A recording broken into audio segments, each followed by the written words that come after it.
a lo que sería la segunda parte de sensores y nos vamos a concentrar específicamente en la medición de temperatura y nivel.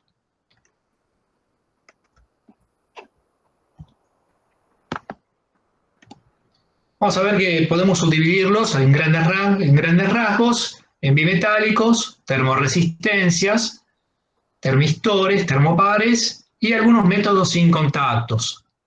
Los primeros son todos con contactos, ¿sí? Bien. Vamos a arrancar con los más sencillos, que algo ya adelantamos cuando vimos los relés térmicos. ¿Se acuerdan los relés térmicos que estaban basados en el principio de físicos bimetálicos o trimetálicos? Bueno, en el caso de los sensores, también hacen uso de esta propiedad física que tienen los sólidos, que al recibir calor se expanden, ¿sí? Tienen, por ejemplo, si tenemos un sólido, un elemento que es lineal, cuando recibe calor, cuando recibe temperatura, se expande. Esa expansión está vinculada de manera lineal y esperen que voy viendo si alguien quiere ingresar. Está vinculada de manera lineal entre la variación de la temperatura, un coeficiente, que es un coeficiente de expansión lineal, y la variación de la temperatura. Tenemos algunos metales dentro de los metales comunes, como el aluminio, el cobre, el acero, el estaño y el titanio. Podemos ver que estas variaciones, ¿sí?, son muy pequeñas, es decir, son poco que, ¿cómo serían? Son muy poco sensibles este tipo de sensores. Fíjense que el caso del aluminio, por ejemplo, tiene 25 micrones, ¿sí? Fíjense que esos 25 por 10 a la menos sextas, micrones por grado centígrado. Estas dos, digamos, si yo logro la unión de dos metales que tienen diferente coeficiente de estiramiento o de expansión, ¿sí? Si yo lo que hago es lo sueldo en las puntas, lo que consigo es al expandirse de una manera diferente, lo que se genera es una flexión, se genera una flexión de los dos metales. Si esa flexión, ¿sí?, de los dos metales me puede generar un contacto o me puede abrir un contacto. Esta era la idea que teníamos en el caso del relé térmico, ¿se acuerdan?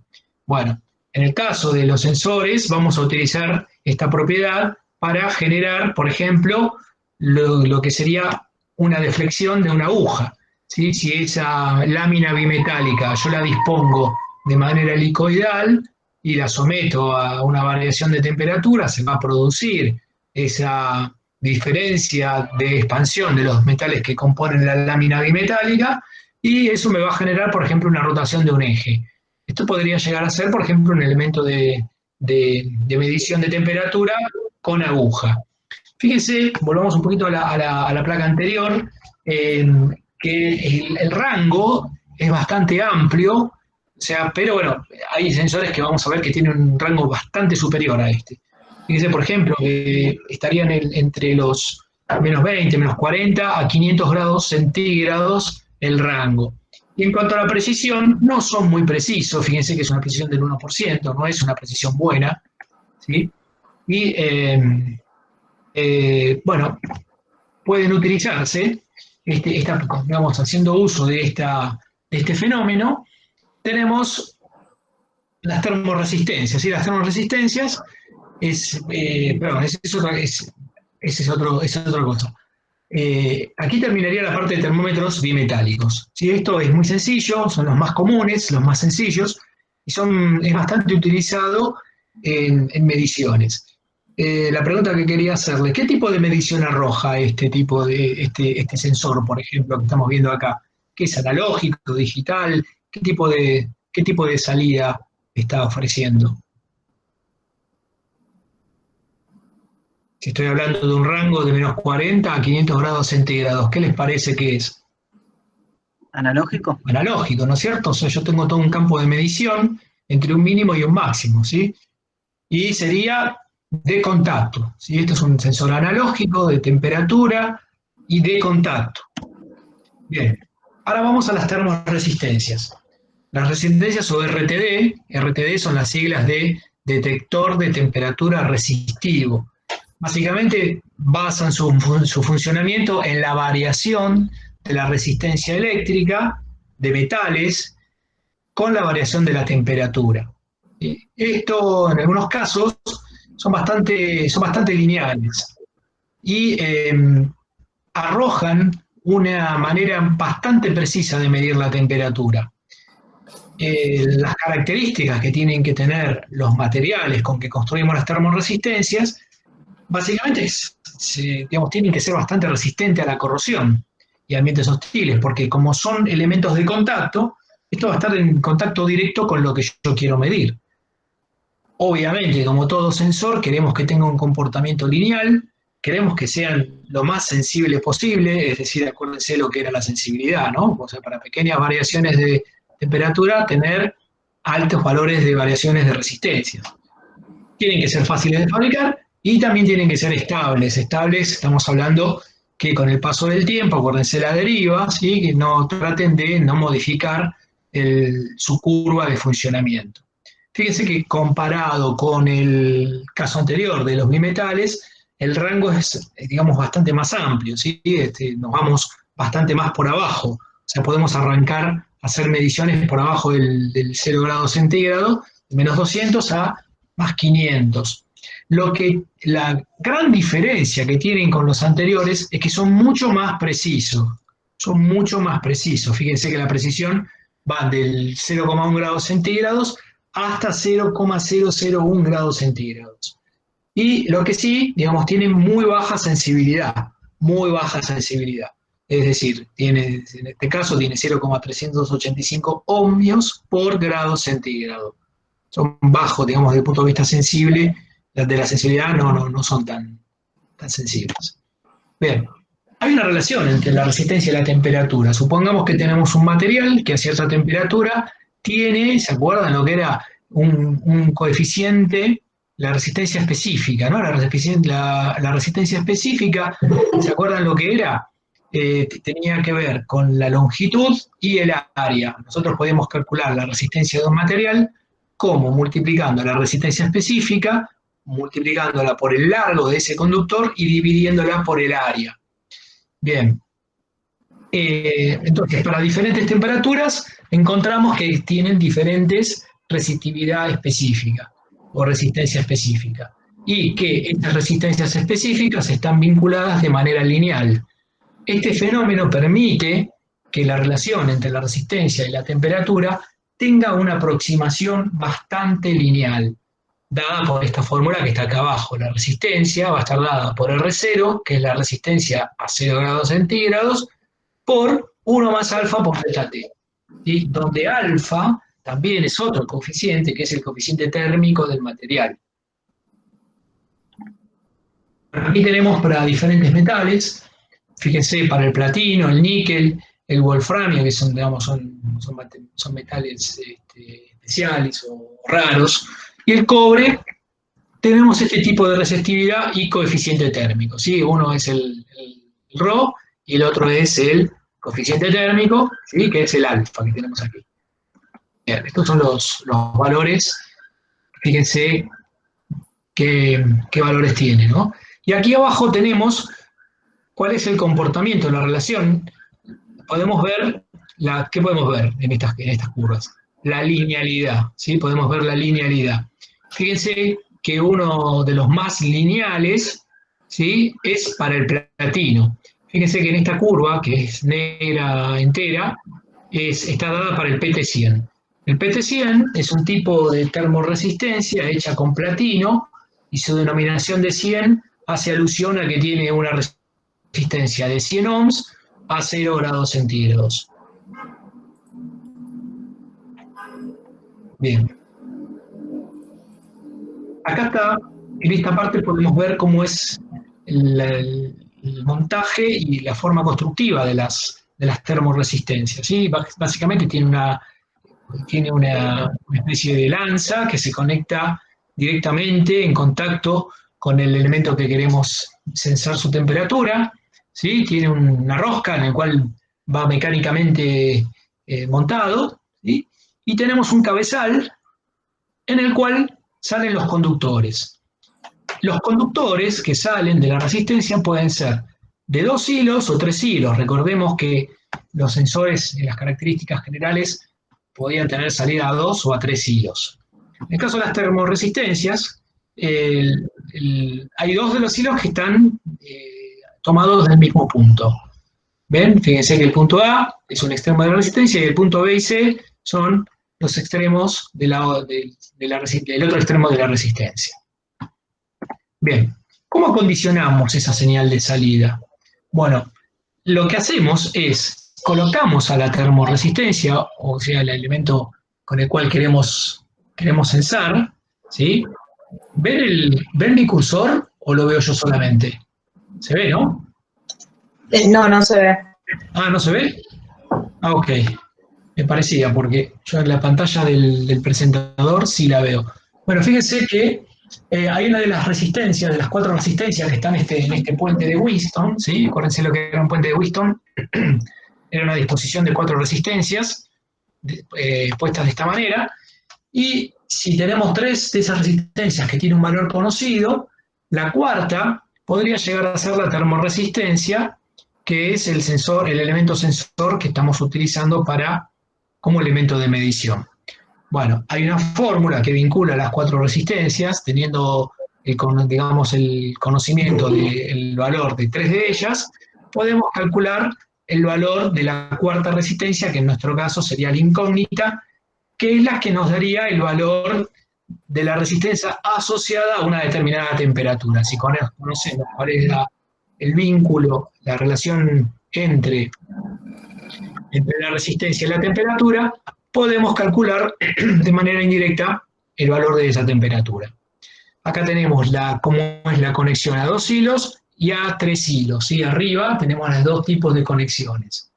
Bueno, fíjense que si este puente de Winston, que está acá abajo a la derecha, lo conectamos a un instrumento que tiene una deflexión de aguja, ¿sí? Que tiene, por ejemplo, que es un milivoltímetro, por ejemplo, esa diferencia de tensión que se va a aplicar entre los bornes, entre los extremos, dado por el puente de Winston, me puede generar una deflexión debido a, digamos, a una fuerza electromagnética y, digamos, independientemente de esa medición.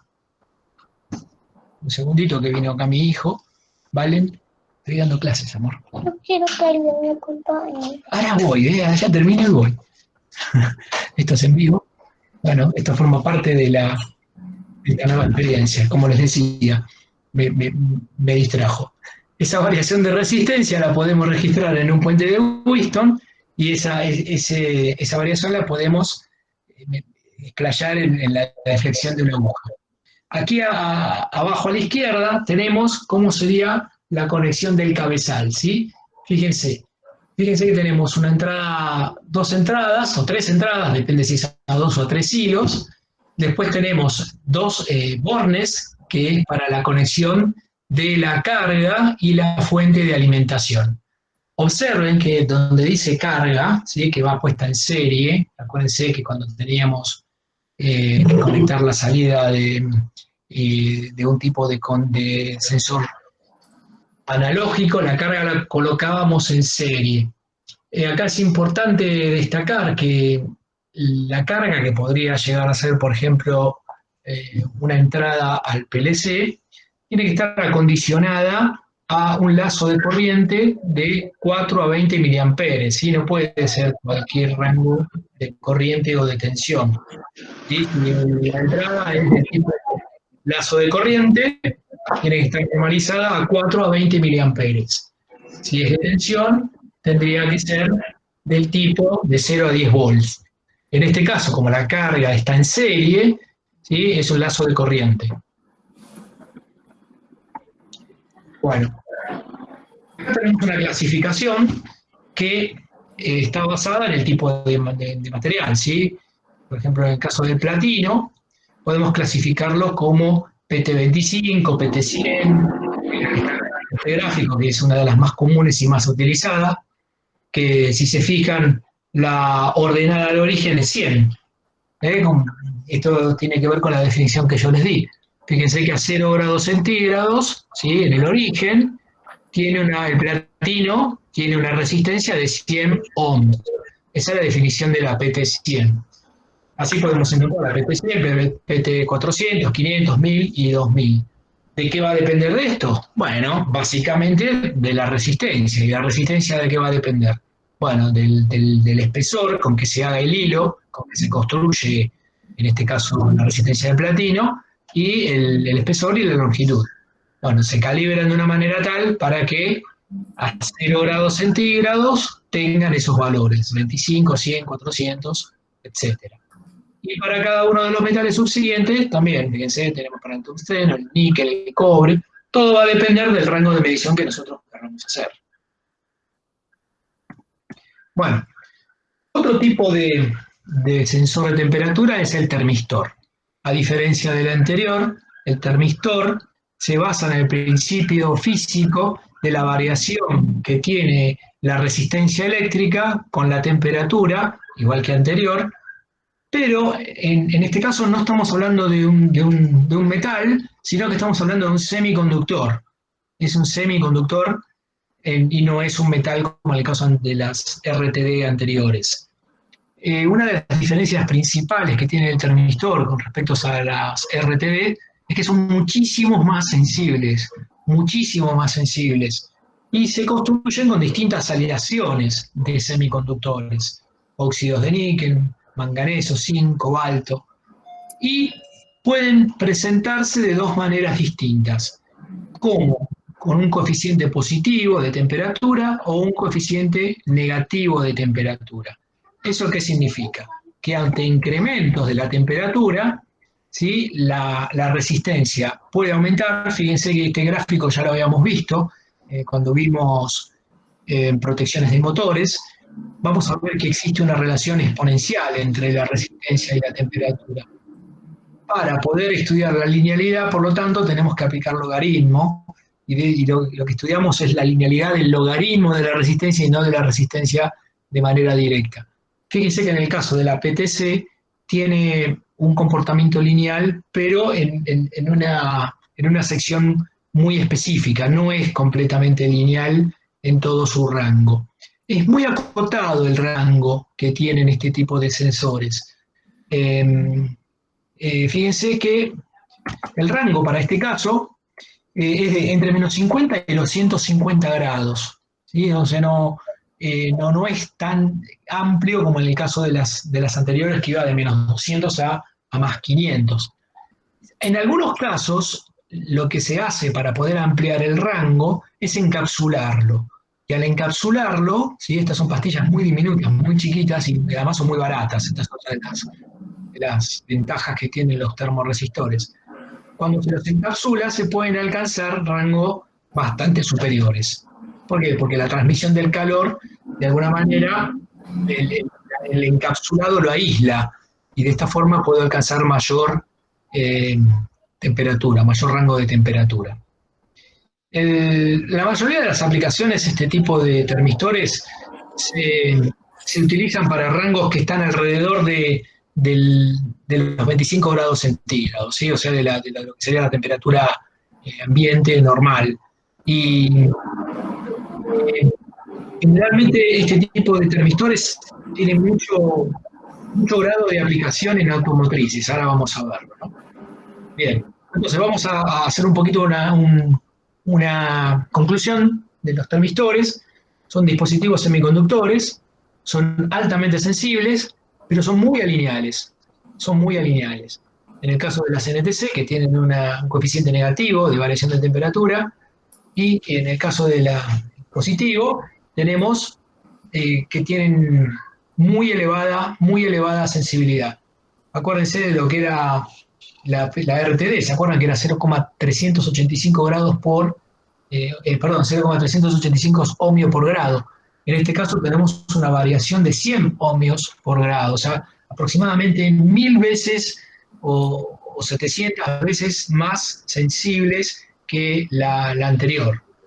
Bueno, ahí al lado está justamente la comparación con la PT100, ¿no? Son muy alineales y como les dije, existe una una función, una correspondencia exponencial entre la resistencia y la temperatura. Y lo que debe utilizarse muchas veces, al ser tan alineales, hay que hacer una linealización en torno al punto de trabajo que uno lo considere óptimo su utilización para este tipo de sensores. Y como dijimos, el rango es muy pequeño. Y también dijimos que es muy útil para temperaturas alrededor de los ambientes. No son muy baratos y tienen muy baja precisión, pero a veces no interesa tanto la precisión, como vamos a ver ahora. Y sí tiene problemas de estabilidad, hay que envejecerlos. Es como que hay que forzarle una deriva a estos para que sean estables. Pero como les dije, ¿dónde podemos encontrar aplicaciones que utilicen los termistores? Bueno, una de las más empleadas son en automotrices, en los famosos bulbos de temperatura. ¿Vieron cuando se me rompió el bulbo de temperatura del radiador y el electroventilador no arranca? Bueno, en este caso son bulbos que están en contacto con el líquido refrigerante para determinar cuál es la temperatura del motor a partir de la temperatura del líquido refrigerante. ¿Sí? En esto yo puedo definir, por ejemplo, un cierto valor y a partir de ese valor hacer que el electroventilador arranque, por ejemplo. Donde puedo poner también, habíamos visto también que teníamos termistores en los motores eléctricos. ¿Sí? En los motores eléctricos lo puedo, en algunos casos bien, ya el mismo fabricante incorpora un termistor para poder medir de manera directa la temperatura, ¿sí? En la carcasa del motor. O, por ejemplo, en el múltiple de admisión. Yo quiero medir cuál es la temperatura del aire aspirado, o en el aceite, o en el combustible. Bueno, hay puntos en el cual yo puedo medir la temperatura en rangos bastante acotados. Ahora vamos a ver otro tipo de sensores que hacen uso de efectos termoeléctricos, la verdad que son bastante novedosos, ¿no? Bastante locos. Por ejemplo, hay 4 efectos físicos que son el Seebeck, el Peltier, el Thomson y el efecto Joule. Bueno, el efecto Joule creo que de todos estos 4 que mencioné es el que dijeron, a ese lo conozco. El efecto Joule es el que consiste en el calentamiento producido por el paso de la corriente eléctrica a través de un conductor. ¿Sí? Bueno, ahora vamos a estudiar un poquito los otros. El efecto Seebeck es que se genera una fuerza electromotriz cuando 2 lados de un par termoeléctrico se mantienen a distinta temperatura. ¿Sí? Es decir, yo tengo un par que es una juntura de 2 materiales, ¿sí? Y si yo lo someto a diferente temperatura, del otro extremo obtengo un par termoeléctrico, una fuerza electromotriz, una tensión muy baja, por cierto, pero lo obtengo. El efecto Peltier consiste en el calentamiento o enfriamiento producido... Perdón, Hola, sí. ¿podría repetir el efecto Seebeck? Sí, el Seebeck, ¿sí? Genera una fuerza electromotriz, una tensión. Cuando vos tenés una juntura digamos, de 2 materiales que vos lo sometés a diferentes temperaturas. Ahora vamos a verlo más en detalle cuando lo veamos en los sensores. Entonces, cuando lo sometés a distintas temperaturas, ese par, esa juntura, genera una tensión, una fuerza electromotriz. En el caso del efecto Peltier, es algo parecido es el calentamiento o enfriamiento que se produce cuando una corriente eléctrica pasa a través de 2 uniones distintas. Acá estamos hablando de semiconductores, ¿sí? De junturas. En el efecto Thomson consiste en el calentamiento o enfriamiento, igual que anterior, producido cuando una corriente eléctrica pasa a través de un conductor homogéneo. Arriba estábamos hablando de 2 uniones distintas. El efecto Thomson estamos hablando de un mismo conductor, a diferencia del anterior que son 2 elementos diferentes, en la dirección del gradiente de temperatura. Ahora vamos a verlo un poquito más en detalle. Fíjense, supongamos que tenemos un conductor eléctrico, ¿sí? En condiciones normales, en donde tenemos una distribución uniforme de electrones, que tenemos tanto el extremo de un conductor como el otro extremo, están a la misma temperatura. ¿Qué ocurre? Hay una distribución uniforme de electrones. Si yo caliento uno de sus extremos, lo que hago es genero una variación de temperatura. Esa variación de temperatura genera un gradiente de temperatura. Y ese gradiente de temperatura a la vez lo que hace es generar una acumulación de cargas de un lado y, digamos, huecos en el otro, con lo cual genera una fuerza electromotriz debido a la diferente temperatura que tengo en los extremos. Ahora, si a ese conductor agarro, digamos, los diferentes conductores tienen diferentes tipos de concentración de cargas. Esa fuerza electromotriz generada va a depender de las características electrónicas de cada uno de estos conductores. Si yo genero una juntura, es decir, la unión de dos de estos materiales que tienen diferentes tipos de concentraciones electrónicas, ¿sí? De un lado voy a tener una juntura que va a estar a una temperatura elevada y del otro lado voy a tener los extremos de esa juntura que van a tener diferente acumulación de cargas. Esa diferente acumulación de cargas lo que va a generar es una diferencia de potencial. Entonces, esa diferencia de potencial va a ser función de la temperatura que estoy aplicando en el otro extremo.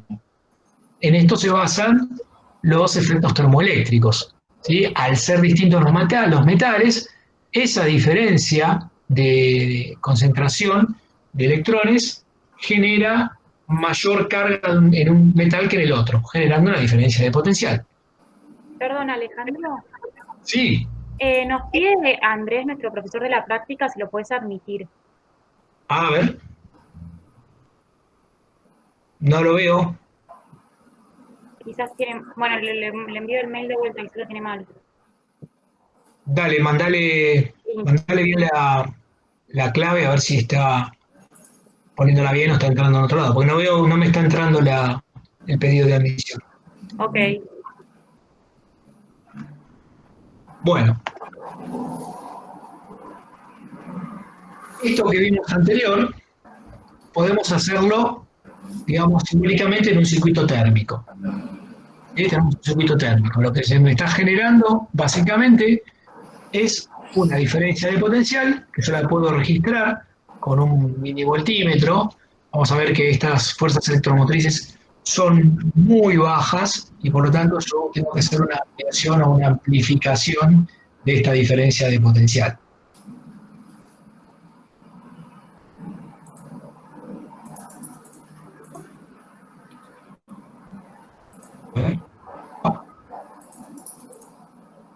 A ver un segundo. Ahí estoy. Claro, pero en este momento no estamos hablando más de los termistores, estamos hablando más de la primera parte y los efectos que tiene. No. Estos no son termistores. Estos no son termistores. Los termistores, acordate que son semiconductores. ¿Sí? Estos son termocuplas o termopares. Es una juntura de dos metales. Fíjate que en este caso tenés la unión de hierro con constantán. ¿Sí? El constantán es una aleación de cobre y níquel. No tiene nada que ver con los termistores, ojo. Volvamos un poquito para atrás. Los termistores terminaron acá. Estos son, los termistores, digamos, su principio físico está basado en la variación de la resistencia con la variación de la temperatura. Acá la resistencia no tiene absolutamente nada que ver. En los efectos termoeléctricos es la aparición de pares de tensión, ¿sí? O efectos de tensión con la temperatura por acumulación de cargas electrónicas. Ojo, no confundamos uno con otro, ¿sí? Veamos.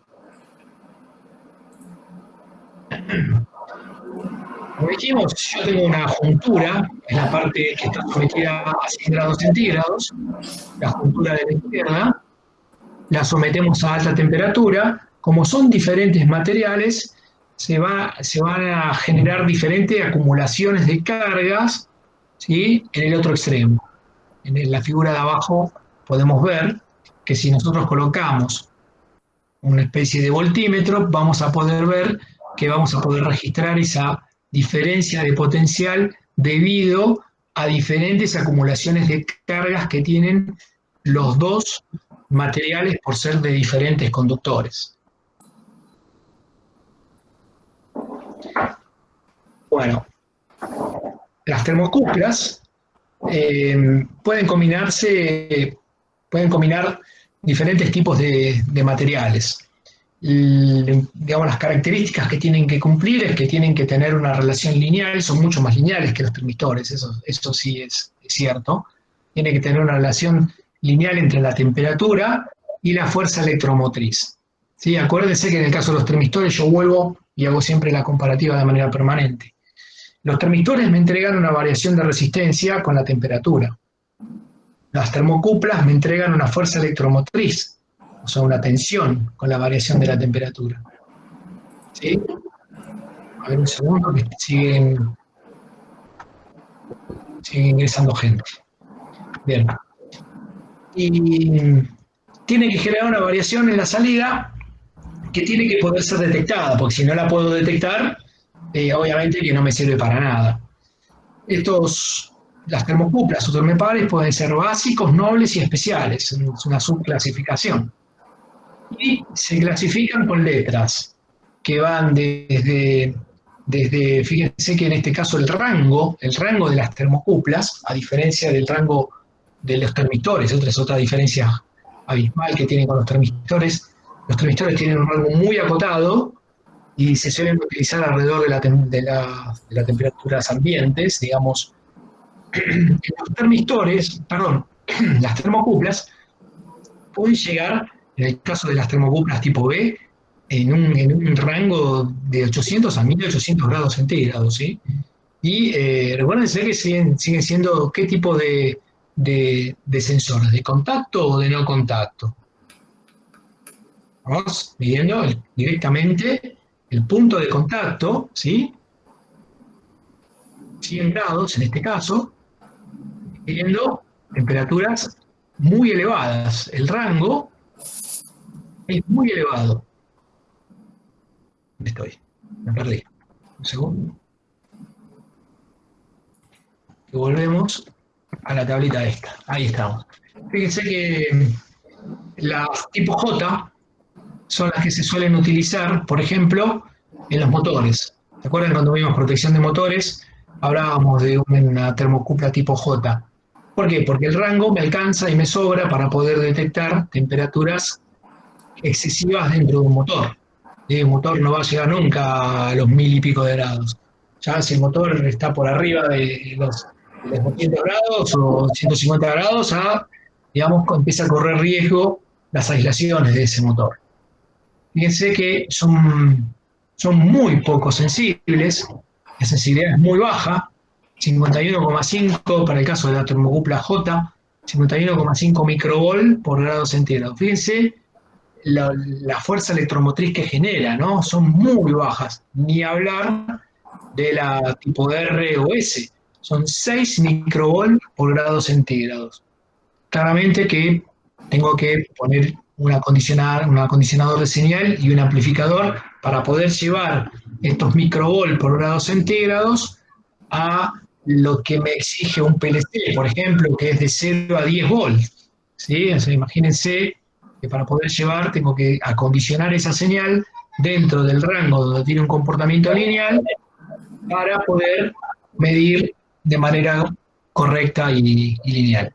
¿Sí? Entonces, ustedes ya pueden ir haciendo una comparativa de todos los diferentes tipos de sensores que vimos, en donde uno puede decir, bueno, cómo es su comportamiento, si es lineal, si no es lineal, si es sensible, si no es sensible, y cuál es el rango, ¿sí? Fíjense que estos, hasta ahora, son uno de los, fíjense, por ejemplo, la termocupla tipo K, va de un rango de menos 200 a 1250 grados, tiene un rango muy amplio.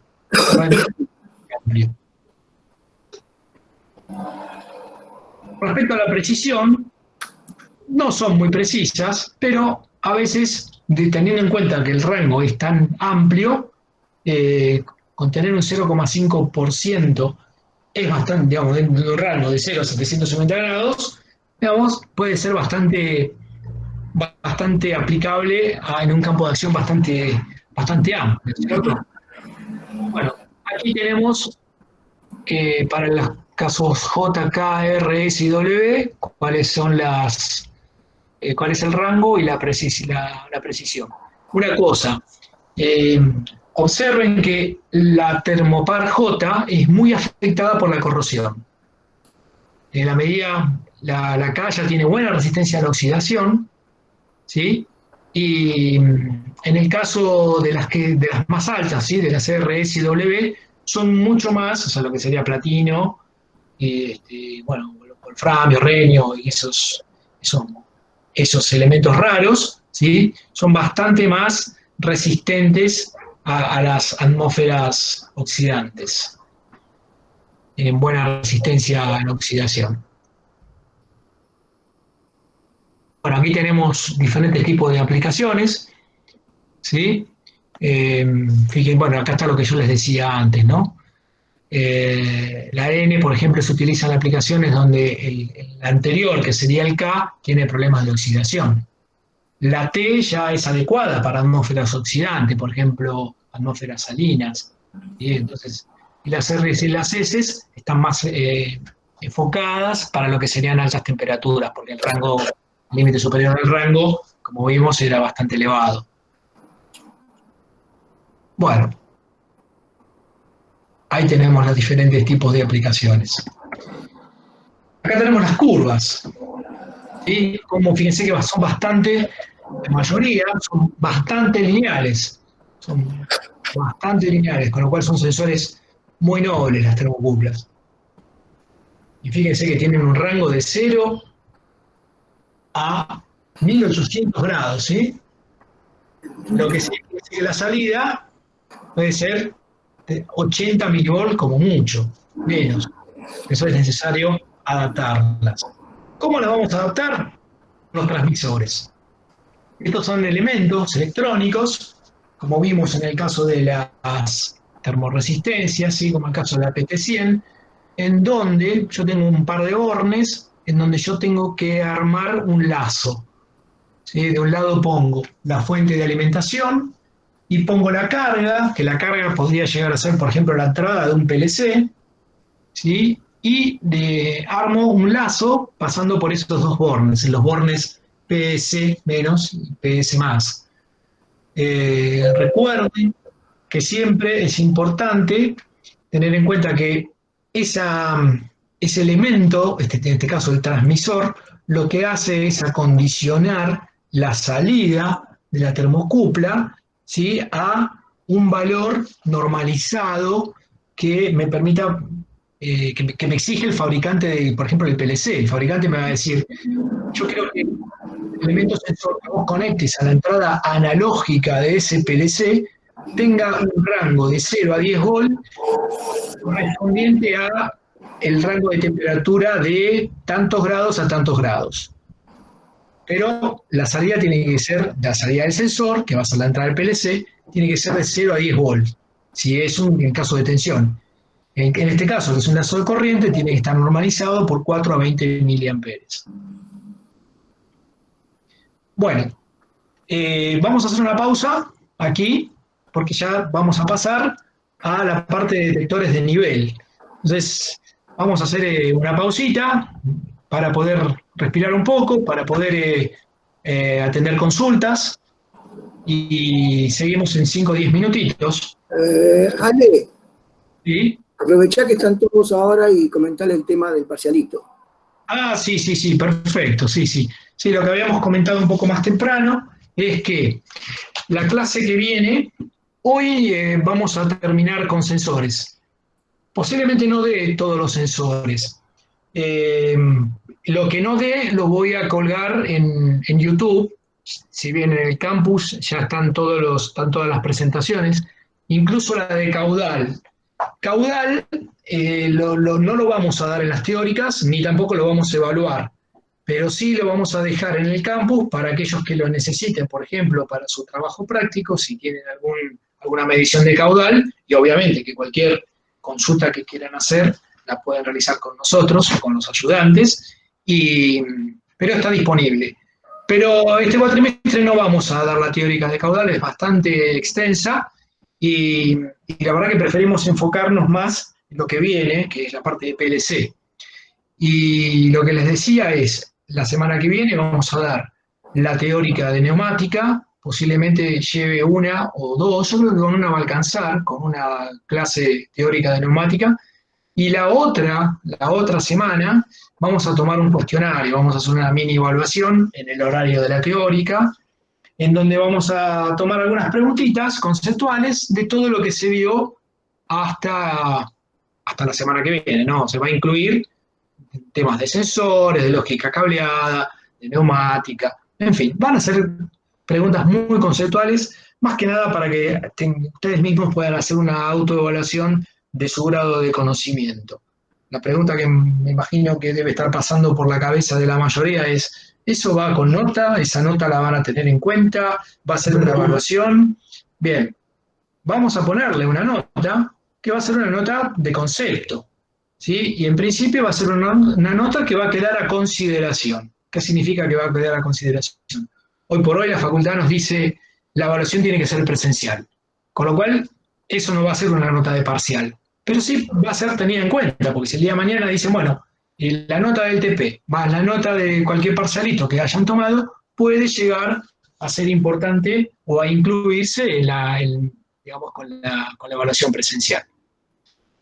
Bueno, me gustaría que hablen también, porque siento que estoy enfrente de 78 personas, pero nadie me dice nada. Pueden abrir sus micrófonos y aprovechar este lapso para charlar o sacarse dudas que tengan. Alejandro. Profe, yo le hago una pregunta. Sí, María. Sí. El cuestionario sería de desarrollo, de responder con conceptos, como para saber qué tanta profundidad le tengo que dar a cada tema para repasarlo. Sí, el cuestionario podría llegar a ser, algunas preguntas podrían ser tipo multiple choice, ¿sí? Por ejemplo, determine o por ejemplo ordene en función de el rango los siguientes sensores, no sé, o no sé, los termistores tienen un comportamiento bastante lineal en todo su rango, verdadero o falso. O podríamos preguntarle, no sé, explique cómo es el funcionamiento piezoeléctrico. Así, cositas muy, muy sencillas y muy puntuales. Desarrollo, si es de algún ejercicio, no, porque los ejercicios con los ayudantes están haciendo bastante desarrollos prácticos y también tenemos una nota de concepto práctico de lo que serían los ejercicios. Así que bueno. Perfecto, gracias. De nada, María Agustina. Bueno, ¿alguien Disculpe, más? profesor. Sí, Santiago. Más que nada, un poco asociado a la pregunta que hizo María, pero quisiera saber dónde, porque hasta este momento veníamos como siguiendo las clases y se entiende cada cosa que se va explicando, pero no entiendo hasta qué medida tengo que, si se quiere decir, dominar el nivel de concepto, porque, por ejemplo, entiendo completamente cómo son los sensores, cómo es su sistema de funcionamiento, y entiendo que hay los ejercicios también de lógica cableada, pero y también que existe el TP, pero la pregunta es que tengo que armar una planta entera con toda una lógica cableada detrás, o con saber más o menos cómo funciona cada cosa abarca el concepto que se quiere enfocar. Eso es mi miedo para la evaluación personal que eventualmente tiene que llegar. No, van a ser, poner 10, 15, no sé cuántas preguntas muy, muy escuetas, ¿sí? No te vamos a pedir que hagas ningún desarrollo en profundidad. Va a ser bastante conceptual. A ver, podríamos llegar a preguntarte, a ver, el tema lógica cableada. Un relé térmico, por ejemplo, ¿secciona o no secciona? Ponele, una cosa así. Cosas que se vieron, no te vamos a tomar nada que no se haya dado. ¿Secciona o no secciona un relé térmico? Bueno, entonces la idea con una pregunta así es que nosotros nos demos cuenta, y ustedes mismos se den cuenta si dominan bien el concepto, ¿sí? Seccionar, ¿qué significa? ¿Abre o no abre los circuitos principales? Ponele, un guardamotor, ¿secciona? ¿Sí o no? Bueno, el guardamotor, ¿tiene señales que pueden ser utilizadas en el circuito de comando? Bueno, cosas como esas, o sea, nada del otro mundo, no te vamos a pedir que deduzcas, no sé, la fórmula del puente de Winston. No, eso no te lo vamos a pedir. O sea, van a ser cosas bastante conceptuales, ¿sí? Para que ustedes mismos se autoevalúen y vean si van siguiendo las teóricas y van asimilando todos los conceptos que se dan acá. Claro, justo esa pregunta es una que dijo clase que no, porque no salen los contactos principales, porque actúa sobre contactos auxiliares. Justo eso lo dijimos y lo vimos en clase. El tema es que me da miedo de, por ejemplo, ¿qué tipo de, para un guardamotor, qué me convendría poner? Sí, ya ahí cuando hay un nivel de expertise, ahí me da miedo, pero no, con eso queda claro. Está bien, gracias.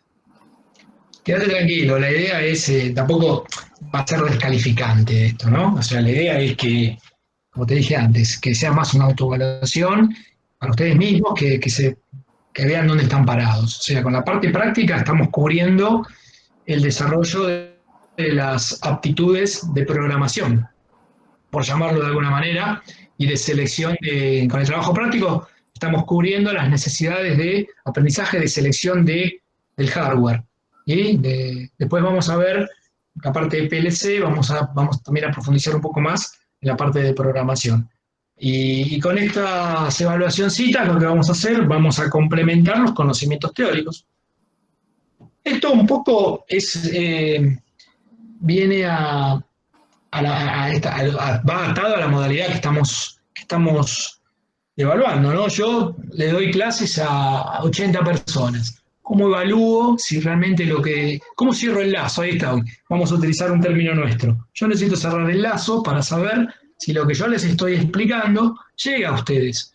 ¿Cómo lo hago? Bueno, con 10, 12 preguntitas, y va a depender, obviamente, de la honestidad de todos ustedes, ¿sí? Que yo no puedo estar controlando que ustedes no estén... Pueden hacerlo también, tampoco se los voy a impedir, pero la intención de esto es que ustedes se autoevalúen y vean qué nivel de conocimiento han adquirido.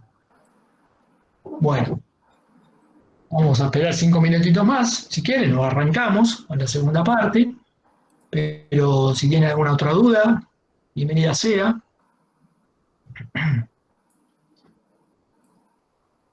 ¿Ahí ustedes están viendo la presentación y me están viendo a mí también, o solamente la presentación?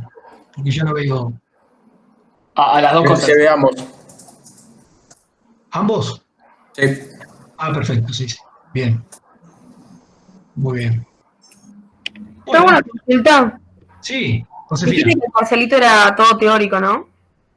Sí, es todo teórico. Perfecto. Sí, no, práctico no, para eso están las prácticas, ¿no? Yo creo que en la práctica están haciendo bastantes ejercicios y ya cada ayudante tiene también una evaluación de cada uno de ustedes, que también la vamos a integrar con esto. Va a ser específicamente teórico. Muy bien. Bueno, vamos con los sensores de nivel. ¿Qué les parece? Un segundo. Acá estamos.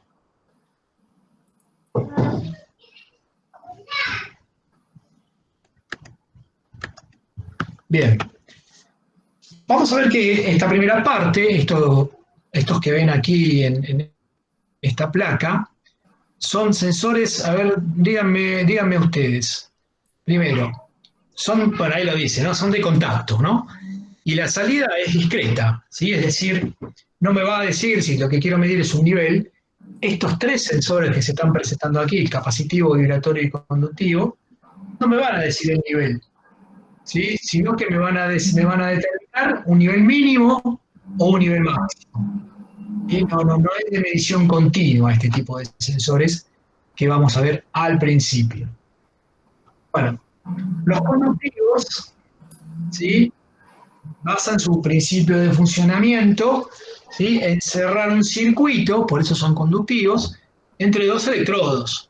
Dos electrodos, uno que va a estar a la altura de un nivel mínimo y uno que va a estar a la altura de un nivel máximo.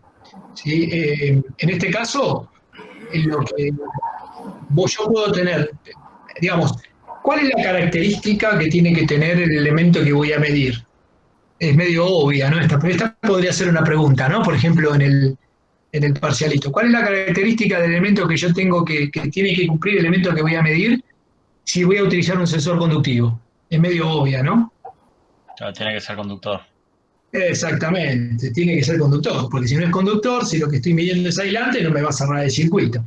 Bien, entonces, pero fíjense que acá yo podría, si el tanque también es conductor, yo podría considerar que el elemento que estoy midiendo me cierra el circuito cuando pasa por el nivel mínimo entre el tanque, que sería la tierra o la carcasa, y el primer sensor, la primera varilla, digamos, y cuando llegue al segundo, me cierra otro circuito.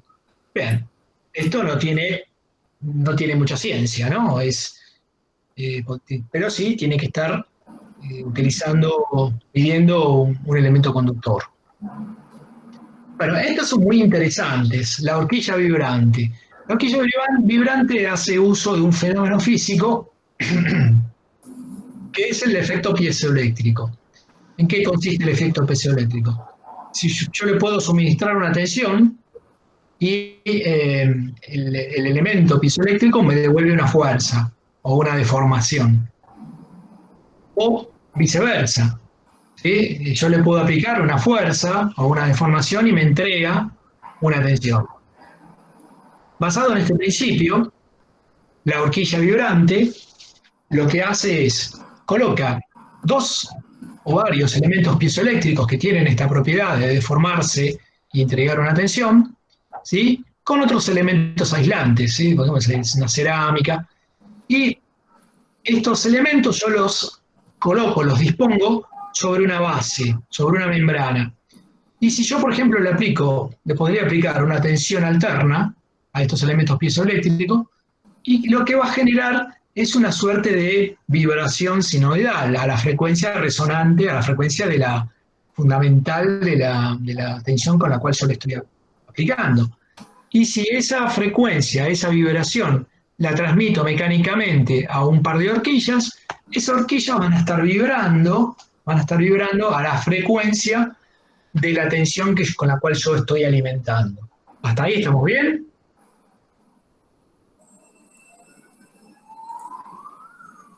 Bueno, Sí. seguimos entonces. Entonces, ya les dije prácticamente todo. Cuando yo le aplico una tensión, y me entrega una fuerza. Cuando la tensión es positiva, yo tengo una fuerza. Cuando la tensión es negativa, bueno, cambia. Es como que esta es la explicación de lo que les dije recién, que genera la vibración de las horquillas. Cuando esa horquilla entra en contacto con un material, que es lo que yo quiero medir, ¿sí? Por ejemplo, sólido, líquido, este tipo de horquillas o de sensores son aptos para cualquier tipo de material, ¿sí? Porque la idea, ¿cuál es? Que yo lo puedo colocar a diferentes alturas en un tanque, por ejemplo, ¿no?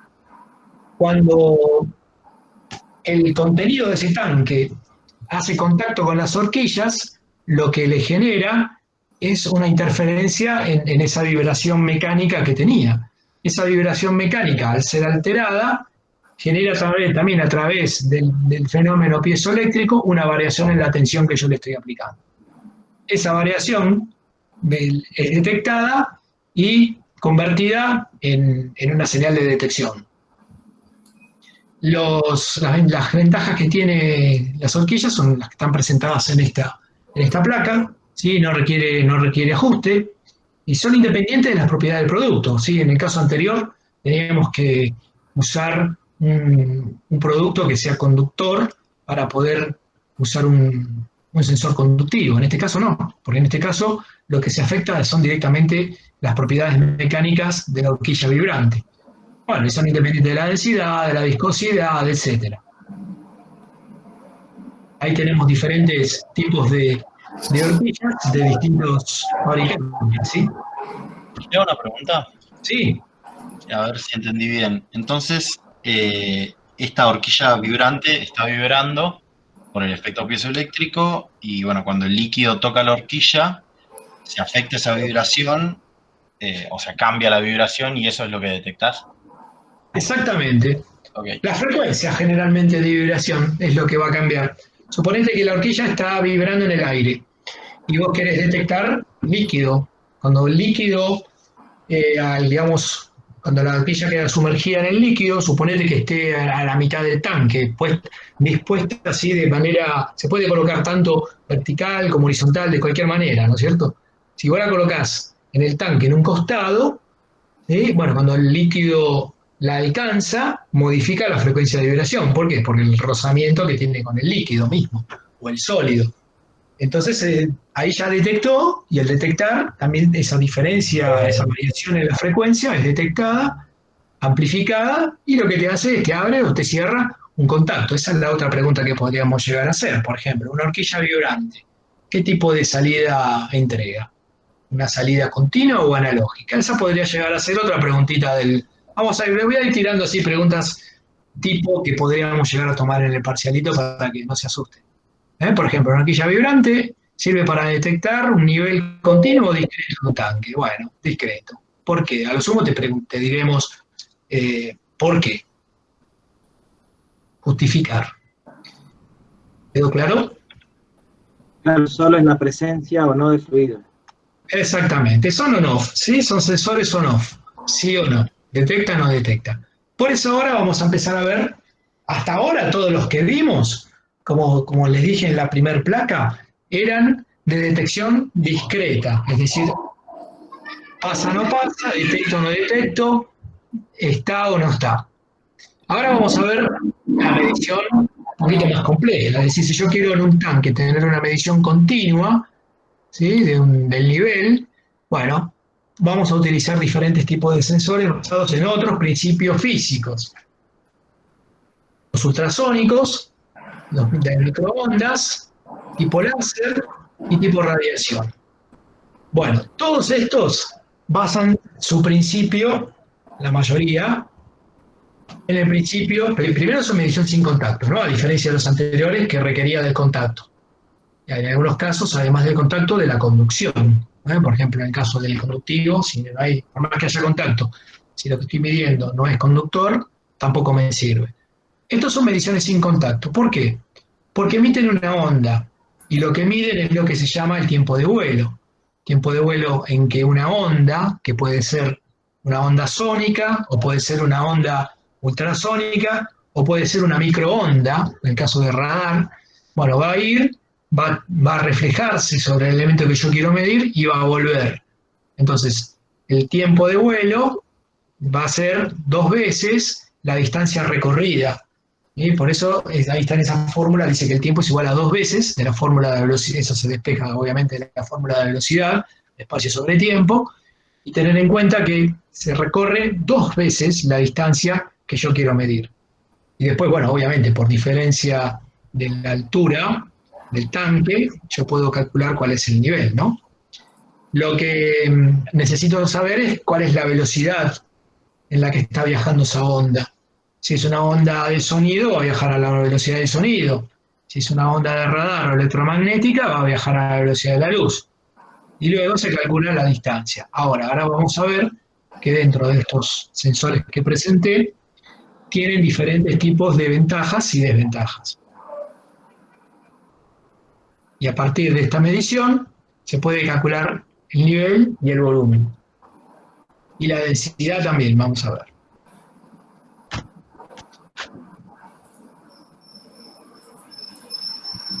Bueno, vamos a ver 3 tipos de sensores, que ahí están presentados, están colocados los 3. El ultrasónico, que es el de la izquierda, ¿sí? El de la onda guiada, que es el del medio, y el del radar, que es el de la derecha. El de la onda guiada, como voy a decirse, es un caso particular del radar. en donde tenemos que la onda emitida se guía a través de un canal, ¿sí? A través de un cable, a través de una sonda. Ahora vamos a ver cómo son los tres casos. Y la calidad de medición, digamos, uno dice, bueno, ¿cuándo uso uno, cuándo uso el otro? Bien, va a depender básicamente de la potencia de la onda emitida, de la distancia, de la naturaleza reflectiva de la superficie y de otras cosas. Si lo que estoy midiendo tiene polvo, si tiene las diferentes condiciones ambientales, ¿no? Si genera polvo, por ejemplo, vamos a ver el caso del ultrasónico, ¿no? El ultrasónico, estamos hablando de frecuencias que van entre los 10 y los 100 kHz. Como les dije, es un pulso de qué tipo el ultrasónico. A ver, un segundo. Parece que alguien está intentando ingresar. El ultrasónico genera pulsos ¿de qué estilo? Mecánicos, ¿no? ¿Qué era el sonido? El sonido, ¿cómo se genera? El sonido se genera por la vibración, por ejemplo, de un diafragma, por la compresión y descompresión de ¿quién? Del aire. Entonces, el ultrasónico es muy influenciado, como son ondas mecánicas, pueden ser alteradas o influenciadas por la temperatura, la composición del gas, la humedad, polvo, vapor, turbulencia del aire. Entonces, este tipo de sensores tendría que utilizarlo, por ejemplo, si yo lo que quiero medir es agua, bueno, el agua podría llegar a utilizar un ultrasónico. Pero si quiero utilizar mediciones de elementos que generan alguno de estos factores de influencia, ¿sí? Mucho polvo, mucho vapor, alta turbulencia, no me serviría. ¿Por qué? Porque las ondas ultrasónicas pueden ser afectadas, ¿sí? Fíjense que acá estamos hablando de que la temperatura, por ejemplo, puede llegar a afectar un 0,18% por grado centígrado, ¿sí? De la medición, ¿no? Estamos hablando de la medición. El nivel puede ser afectado en un 0,18% por grado centígrado. El radar, a diferencia del anterior, no es afectado por este tipo de influencias. Dame un segundito.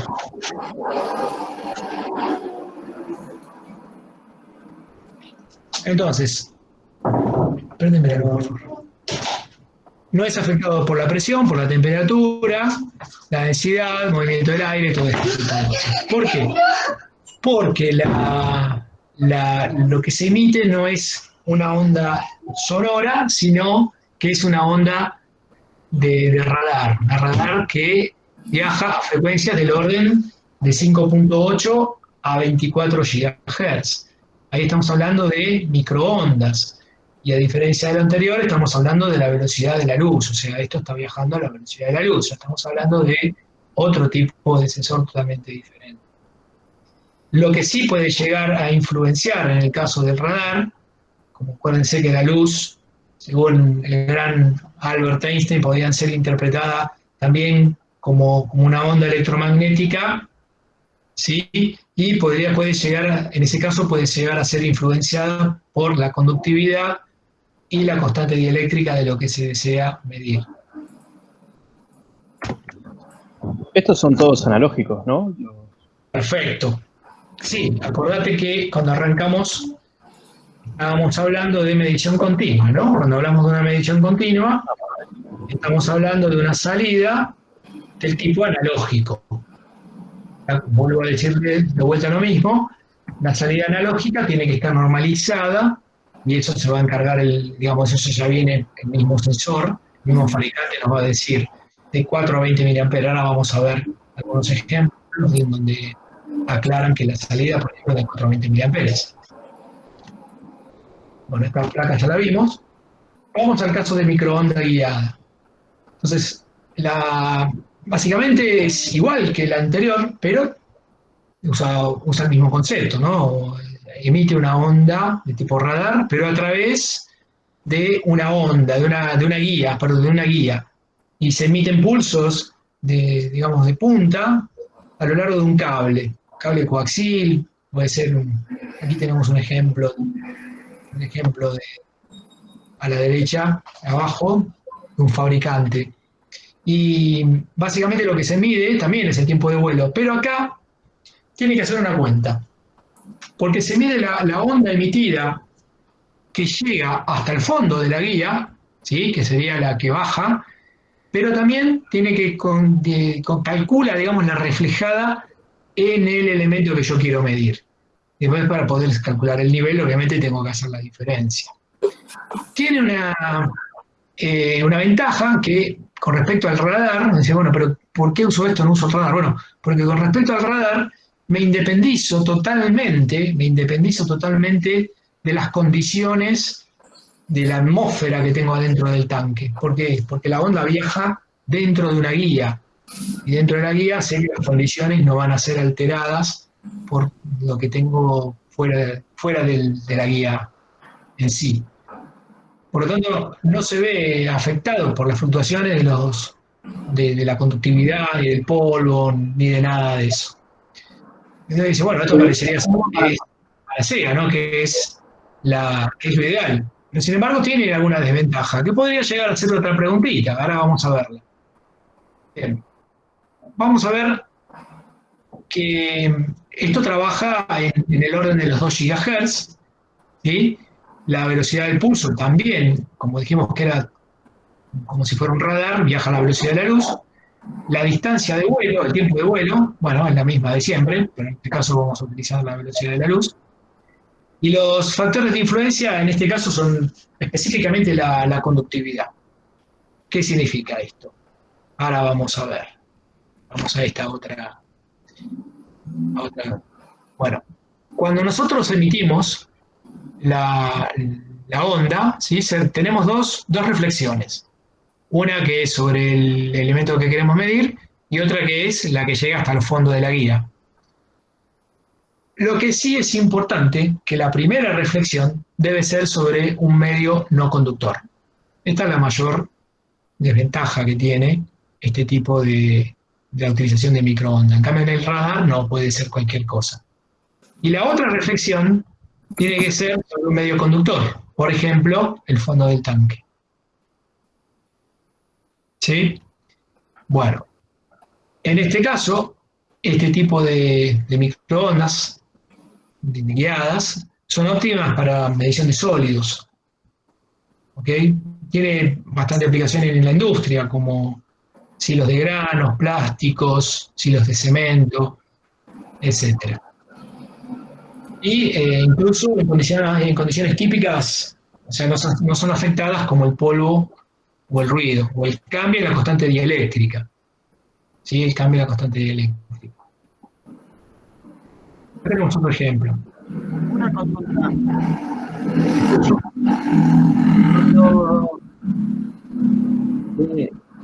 Si cambia lo que está, el contenido, digamos, del tanque, cambia la densidad o cambia la densidad aparente, si son granos o si son... ¿Eso lleva a una configuración especial o no importa qué le ponga, me va a medir la altura? No, mira, justamente tenés que tener en cuenta, por ejemplo, la constante dieléctrica. En este ejemplo, es importante que la constante dieléctrica del producto sea mayor a 1,2. ¿Sí? Esa es una de las... El fabricante te va a decir, en este caso en particular de la onda guiada, va a tener un amplio espectro de utilización, pero no te va a cambiar demasiado la configuración. La configuración siempre es la misma, porque vos lo que medís es simplemente la diferencia del tiempo de vuelo entre lo que va a la onda hasta el fondo del tanque y la onda reflejada en el nivel del elemento que vos querés medir. ¿Sí? Puede ser que sean líquidos, puede ser que sean sólidos. ¿Ves? Por ejemplo, en este caso te sirve para líquidos, sólidos, polvos a granel. No tenés un cambio de configuración en función de lo que vas a medir. La sonda siempre es la misma, no se cambia la configuración. Claro, entonces creo que no estoy comprendiendo cuál es la función de la onda. O sea, cómo se da cuenta la onda que vuelve en el nivel del líquido. La otra está directo hasta el fondo.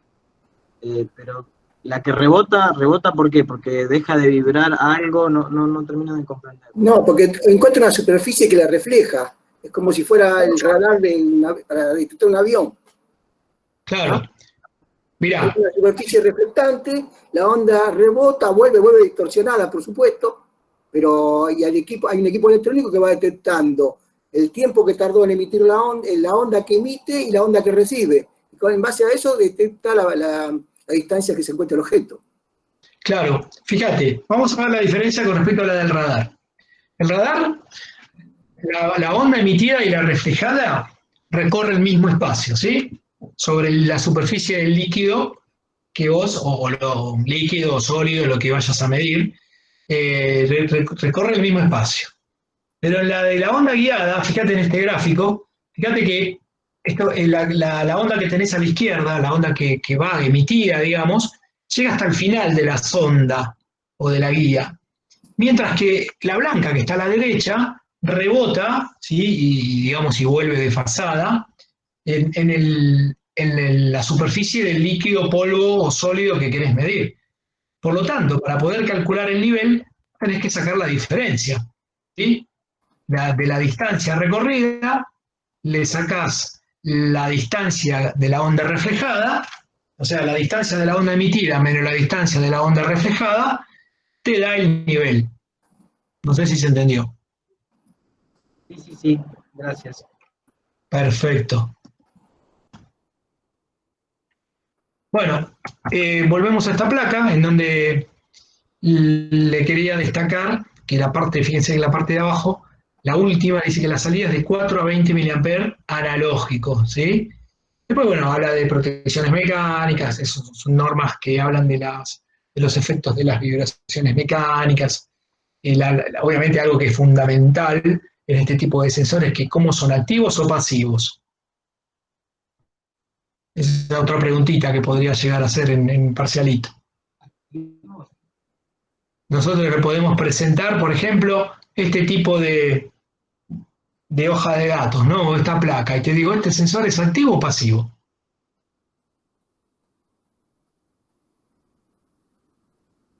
Todos juntos tendrían que estar. ¿Activo emite una onda para después medir la respuesta? No. A ver. ¿Cuándo el sensor era activo o pasivo? Es pasivo porque necesita una fuente de alimentación. ¿Es pasivo, dijiste? Sí, pasivo. No, tampoco. Está bien la segunda parte de lo que dijiste, está mal la primera, por lo tanto, no hay otra opción. Es activo. Acuérdense que los activos son aquellos que necesitan una energía o una fuente de alimentación externa para poder funcionar. Todos aquellos sensores que necesiten una alimentación externa para que su circuito propio, este tiene un circuito propio, ¿no? Porque imagínense que tiene que generar la onda, emitirla, condicionarla, y a la salida tiene que entregar 4 a 20 mA. Vamos a ir repasándolo. Todos aquellos sensores que necesitan una fuente de alimentación, de energía externa para poder funcionar son activos. Un reed switch, ¿qué es? ¿Activo o pasivo?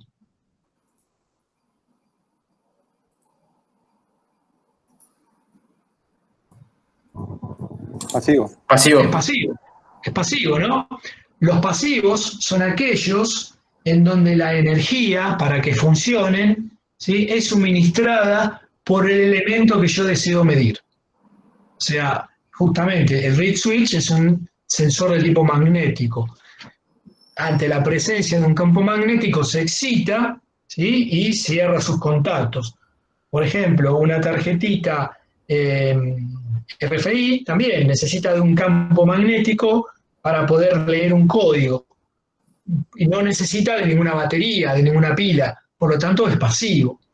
¿Sí? Todos estos sensores que estamos viendo aquí, microondas, radar, ultrasónico, ¿cuál más? A ver, la horquilla vibrante, todos estos sensores que estamos viendo acá, el conductivo también, ¿sí? La termocupla, ¿qué es? ¿Pasiva o activa? No es pasiva porque... Acuérdense que yo entiendo. A ver, vamos por parte. Esta puede ser una pregunta medio engañosa. ¿Qué se entiende por termocupla?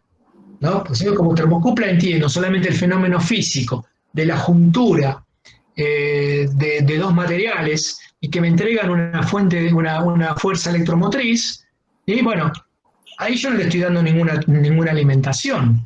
Entonces puedo decir, y no, y es pasivo, porque yo no lo tengo que alimentar para que me entregue esa fuerza electromotriz. Pero si yo le digo que el sensor, el diagrama en bloque del sensor, acuérdense la primera placa que vimos de cuál era el diagrama en bloque de un sensor. Un sensor está formado por una sonda o elemento detector o elemento de captación, en este caso sería la termocupla, ¿sí? Después tenemos un circuito de acondicionamiento de la señal, ¿sí? Después tenemos un amplificador, y después, recién ahí tengo la salida. Todo eso es el sensor. Acuérdense que esto entrega del orden de los microvolt, ¿sí? Entonces, o milivolt. Como esto entrega del orden, fíjense, de los microvolt, estos microvolt no me alcanzan a mí para poder entregarle al PLC o al elemento, a mi carga, de 0 a 10 volt o de 4 a 20 mA. Por lo tanto, una termocupla también es activa, porque se interpreta como un sensor todo el conjunto, no solamente el concepto físico. Está buenísimo esto que estamos haciendo acá para poder refrescar algunos conceptos. A ver, el termistor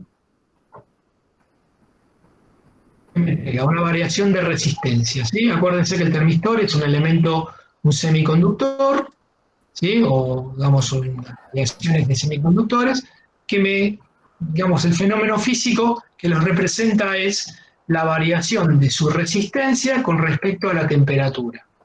¿Qué hago con esa variación de resistencia? Yo lo que estoy midiendo es temperatura. ¿Necesito algo en el medio que me lo condicione? Sí. ¿Necesito un amplificador? Sí. Bueno, para ese amplificador necesito energía, es activo.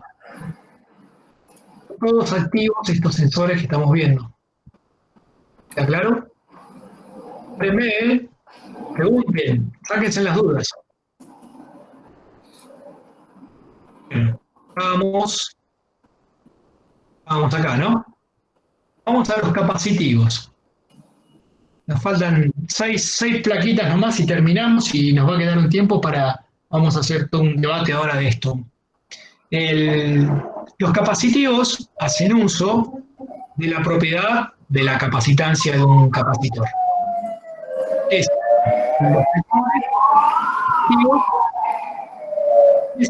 fuera el micrófono porque tengo mucho ruido. Los sensores capacitivos básicamente hacen uso de... Sí. Ale, un comentario. Dale. Generalmente la termocupla, si vos comprás suelta, la termocupla es pasiva, tenés que poner el adaptador de señales, ese sí que es activo.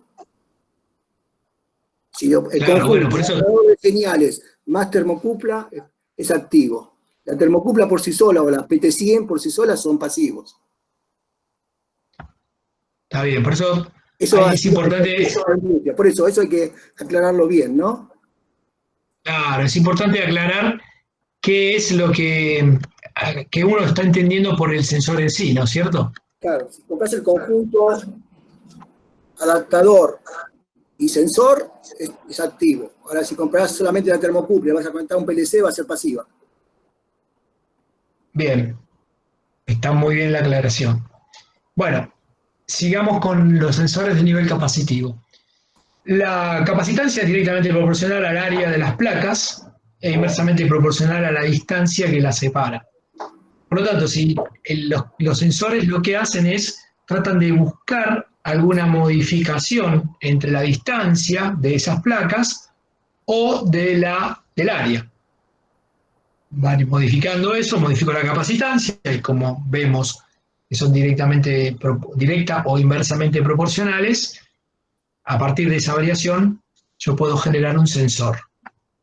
Bueno, vamos a ver cómo hago uso de esta particularidad. Bien.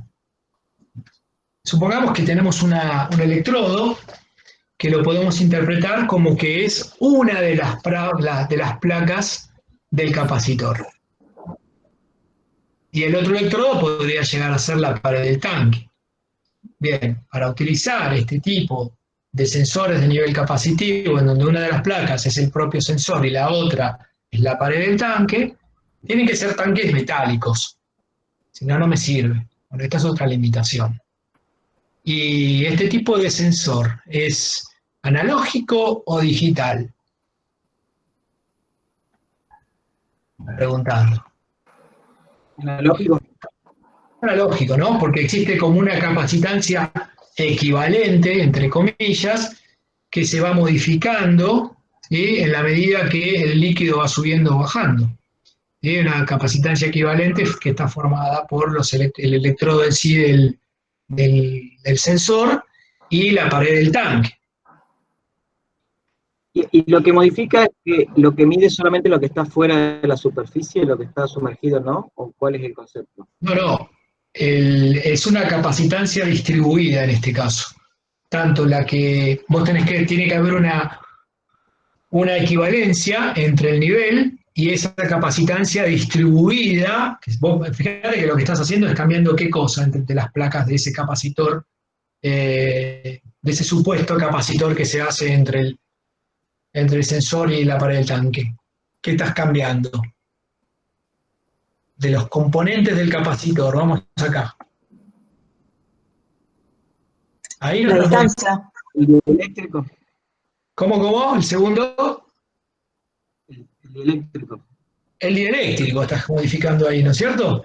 Estás modificando, en este caso, estarías modificando la constante dieléctrica, porque no estás ni acercando ni alejando la distancia de las placas, no estás modificando la D, ni estás modificando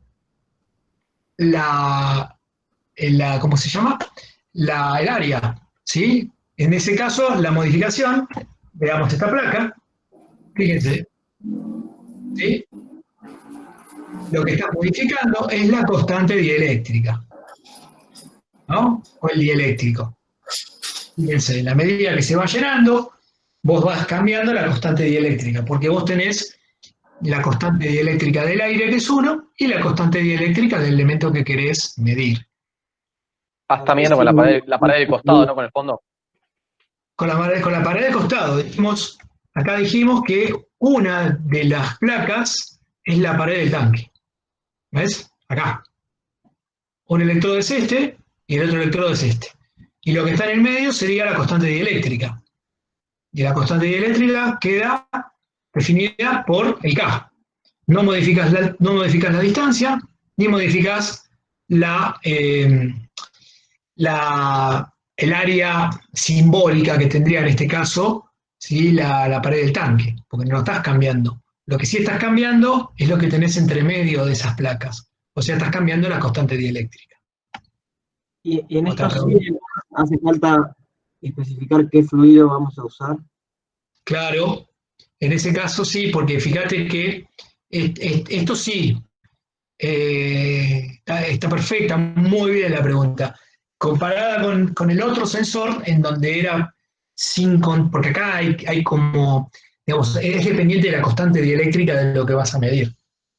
Entonces, en este caso, si la constante de estos aceites, que tiene una constante dieléctrica igual a 2, va a ser distinta que la constante dieléctrica del agua, por lo tanto va a tener un comportamiento totalmente diferente.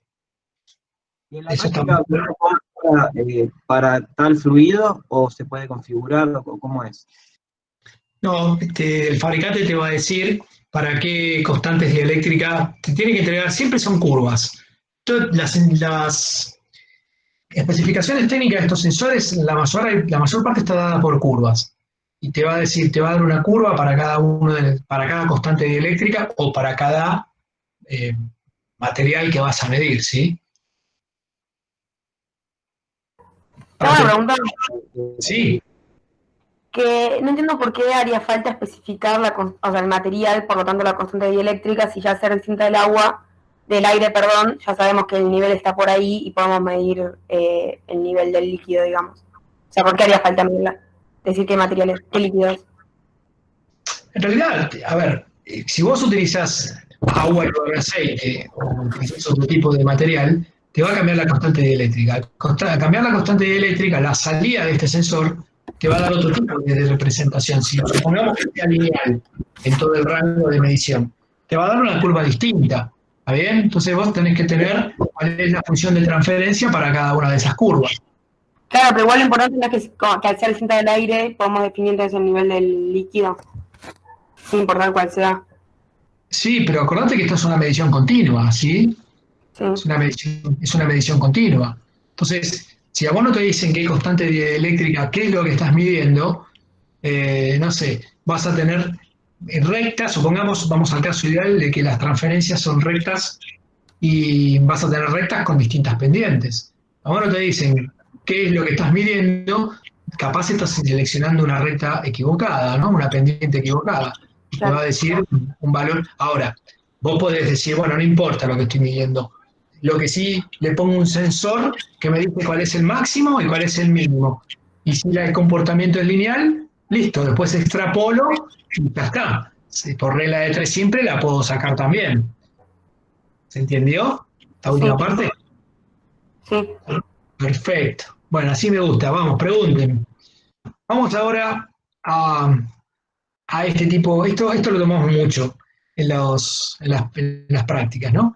Y esto es muy lindo, muy divertido. Fíjense, la presión hidrostática. Supongamos que tenemos un sensor. ¿Sí? Acuérdense cómo era la función de la presión en función de la altura de un líquido. ρGH, ¿se acuerdan que la presión era ρGH? ¿Rho qué era? La densidad. La densidad, ¿no? G, estamos hablando de tanque abierto, ¿no? G, la gravedad, y H, la altura que queremos medir. ¿Quién era esto? ¿Quién me decía? ¿Cuál era el principio físico que me determinaba la presión de la columna de un líquido? ¿Cómo se llamaba? ¿El principio de quién? Bernoulli era. ¿O Arquímedes? ¿El principio de Arquímedes qué era? ¿Arquímedes decía lo de la flotación o no? Exactamente. ¿No? Yo me acuerdo de eso, todo cuerpo sumergido en el seno de un líquido, recibe un empuje de abajo hacia arriba, igual al peso del líquido desalojado. Esto tiene que ver con las ecuaciones de Bernoulli, ¿no? Antonito, vos que sos más físico. ¿Está Antonio? ¿Antonito? ¿Está? No está más. Bueno. Hola, sí. No, preguntábamos. Tengo que hacer una parte de la ecuación de Bernoulli, ¿está bien? La ecuación de Bernoulli, ¿no? Hay una parte. Muy bien. Bueno, entonces, si el tanque es abierto, ¿sí? Tenemos que la presión a una determinada profundidad va a estar dada de manera... El principio de Torricelli, Alejandro. Torricelli era, mirá, Torricelli. Ok, sí, alguno de esos era, bueno, en fin. ρGH. Iba a ser directamente proporcional a la altura, pasando por la densidad del líquido. ¿Qué pasa si el tanque es cerrado? Ya no tengo la presión sobre... Volvamos a la anterior. La presión sobre la superficie, ¿sí? Es la atmosférica en este caso. Es la atmosférica. Si el tanque es cerrado, voy a tener la presión del vapor. Voy a tener una presión de tanque cerrado.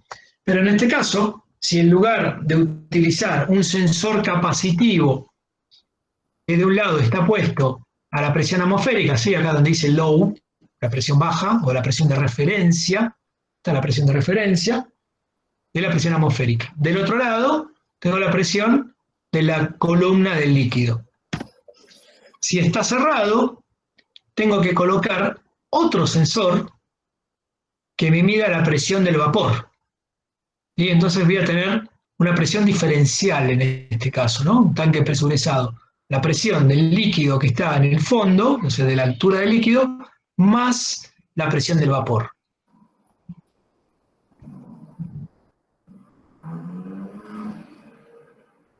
Bueno, aquí tenemos un ejemplo de aplicación en donde tengo 3 sensores de nivel. Tengo 3 sensores de nivel de presión, ¿sí? Y no tengo un sensor de radar, por eso está tachado, no tengo un sensor de radar. Pero tengo 3 sensores de presión.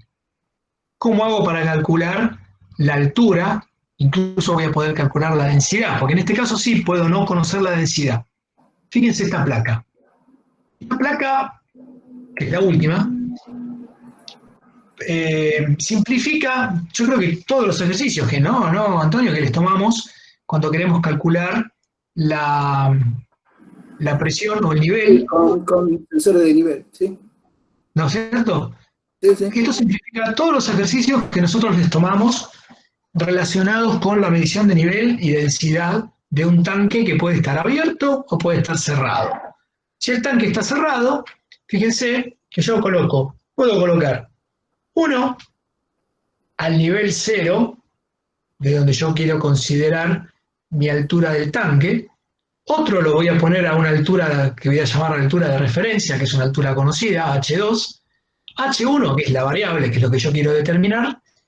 Y después tengo un sensor que me va a estar midiendo la presión del tanque presurizado, ¿no? Estamos hablando de tanque cerrado, ¿no? Un tanque cerrado. Bien, planteamos las ecuaciones. Fíjense, P1, que es la presión que mide el sensor que está abajo, va a ser la altura de la columna de líquido, ρ GH1, ¿sí? Más la presión del vapor que está acá arriba, más P3. Perfecto. De la misma manera, la presión que va a medir este sensor, que conozco la altura H2, planteo una segunda ecuación que acá no está, que sería P2 igual a ρ GH2, que es conocida, más P3 también. Perdón, ρ GH1 menos H2, ¿no? Porque es la presión de esta, es la presión de la columna del líquido de H1 menos H2, ¿sí? ¿Me siguen? ¿Sí? Sería, escríbanla si quieren en un papel, ¿no? P2 es igual a ρ por G por H1 menos H2. O sea, la altura, la presión dada por la columna de esta diferencia. Más la presión del tanque, ¿sí? La presión hidrostática, ¿no? La que tengo acá arriba. O sea que es la misma que P3. O sea que me quedan 2 ecuaciones con 2 incógnitas. P1 y P2. Hago la diferencia, P3 se va y me queda la fórmula de acá abajo. P1 menos P2, ¿sí? P1 menos P2 igual a ρ por G por H1 menos H2, sería por H1 menos la diferencia de estos dos. El H1 también se da, porque es H1 menos H1 más H2 me queda. Bueno, háganlo en un papel y despejando, me queda que la densidad, fíjense que yo no sé lo que estoy midiendo, quiero calcular la densidad, va a estar dada por esta fórmula. Una vez que calculan la densidad, la ponen en la primera fórmula y ¿qué calculan? H1. Despejan H1 de acá, poniendo la densidad y calculan la altura o el nivel del tanque. ¿Sí? Conclusión. Para calcular la densidad directamente con un densímetro. No. Sí, está bien. Bueno, puede haber sensores de densidad, no sé, eso no lo vemos. Pero con esto vos lo podés calcular indirectamente, con 3 sensores de presión. Bien, con esto terminaríamos la presentación. Y, a ver, vamos a volver. Nos quedan 20 minutos.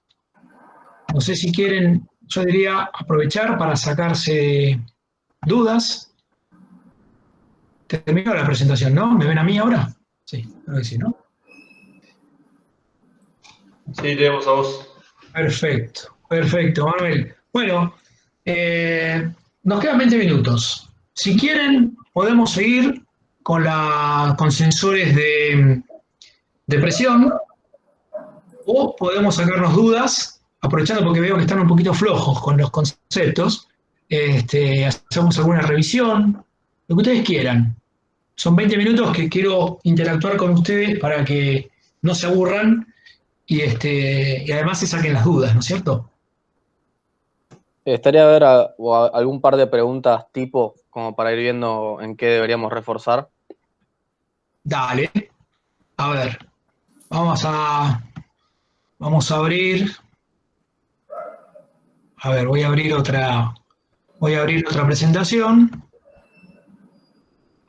Vamos a ver algunos ejemplos de preguntas. A ver, vamos a abrir un segundito. Voy a abrir una presentación de... A ver, ¿qué quieren? Protecciones, motores, introducción a sensores. Vamos a la de introducción a sensores, a ver. Esta fue la que subimos a YouTube.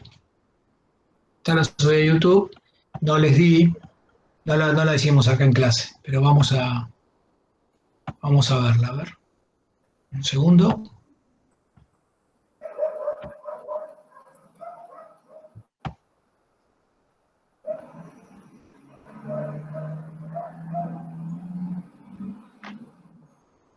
Está abriendo, denme un minuto.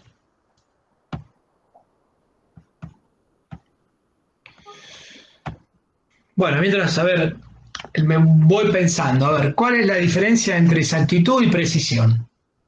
Esa es fácil, ¿no?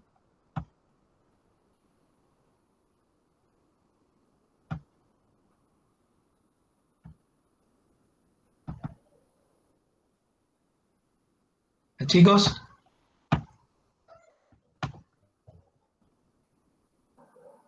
La diferencia entre exactitud y precisión.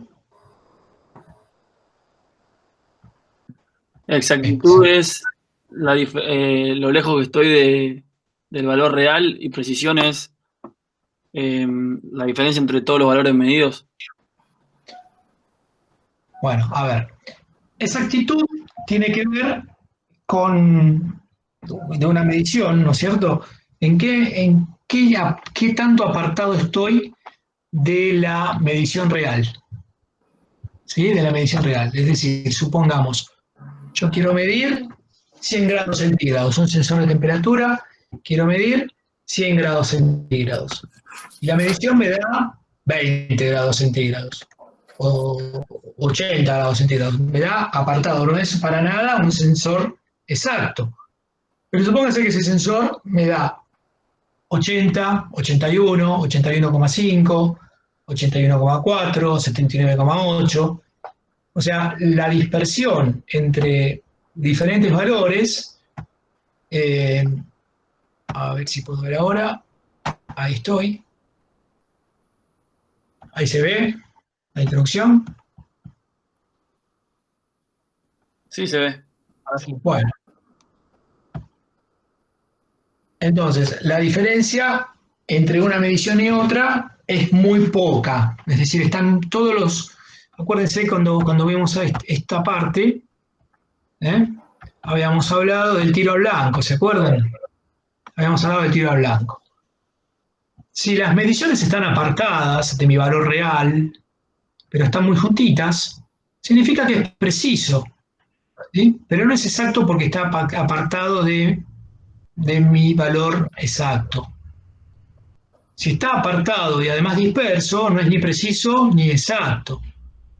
Ahora, si tengo una dispersión, en este caso es bastante exacto, pero no preciso, porque tiene una dispersión bastante grande, es decir, la diferencia entre los valores es bastante grande. Esto cuando hablábamos de señales de mediciones puntuales, discretas. Ahora, si yo hablo de una señal continua, ¿sí? Voy a estar hablando de una señal que es estable, pero no exacta. Es estable, pero no exacta. No es exacta porque está apartada de mi valor real, pero es estable. Sería el equivalente de preciso en mediciones discretas. En este caso, fíjense que la medición no coincide, no está ni cerca del valor exacto, ni tampoco mantiene una correlación entre los valores, entre los diferentes valores. Acá ni es estable, ni es exacta. Acá está oscilando alrededor del exacto, pero con bastante amplitud. Con lo cual, Alejandro, sí, se ve la filmina que dice producción de sensores nada más. bueno, ¿qué es lo que estoy compartiendo? A ver, un segundo. Segundito. Suerte que me avisaron.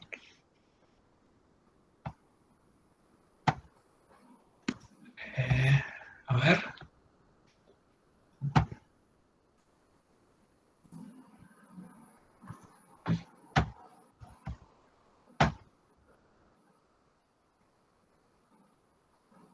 Ahí se sigue viendo la misma, ¿no? No, ahora está bien. ¿Está bien? Sí. Sí, Ok. gracias. No, gracias a vos por avisarme, porque si no, iban a estar... Bueno, entonces, en este caso, decíamos, si la señal es continua y está oscilando alrededor de un valor medio, decimos que, ¿cómo es? Es exacta, pero no es estable. ¿Sí? Acuérdense, estabilidad, a diferencia de precisión, está asociada con variables continuas. Esa es otra de las cuestiones que también es importante recalcar. Esto es lo que yo les decía, ¿no? El diagrama en bloque de un sensor, que tienen que tener en cuenta que está formado por una sonda, un filtro y un amplificador. Esto es, si uno entiende como sensor a todo este conjunto, ¿sí? Si uno solamente piensa, toma el sensor como la sonda, como el caso que decía Antonio, podríamos decir que una termocupla es pasiva, ¿no? Porque no considero la totalidad del sensor. Por eso yo decía que era engañosa la... Bueno, y acá está la definición de pasivo y activo. Bueno, a ver aquí. Vamos a ir rápido a ver qué otro tipo. Bueno, esto también podría llegar a ser una preguntita. ¿Qué tipo de salida puede llegar a tener un sensor? Puede ser de tipo discreta o puede ser analógica. Dentro de las discretas pueden ser que sean de tipo relé, que son electromecánicas, o de estados sólidos, que son de transistor. ¿El transistor para qué tipo de conducción es? ¿El transistor? Esa es otra preguntita que podemos hacer. ¿El transistor qué conduce?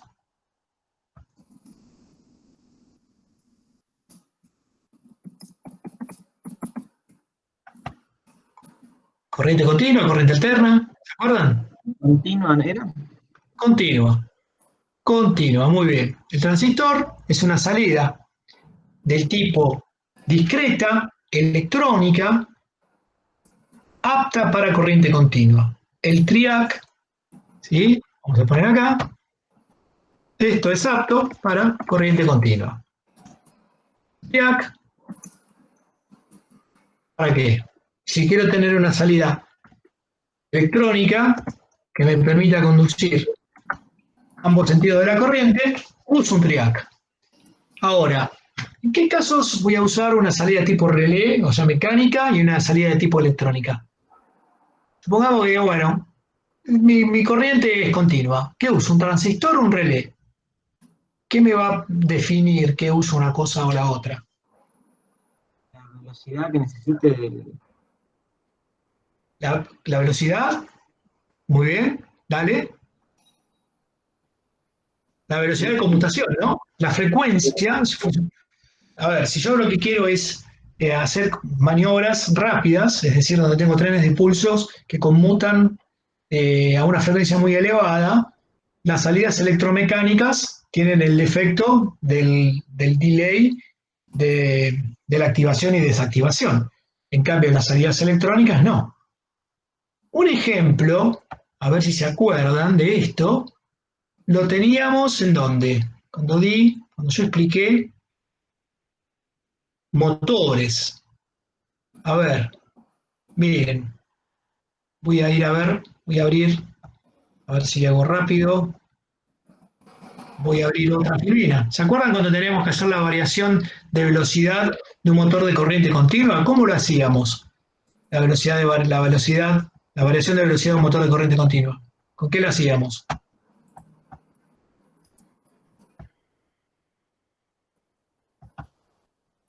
Con un tren de pulsos. Muy bien, un tren de pulsos. ¿Y qué hacíamos?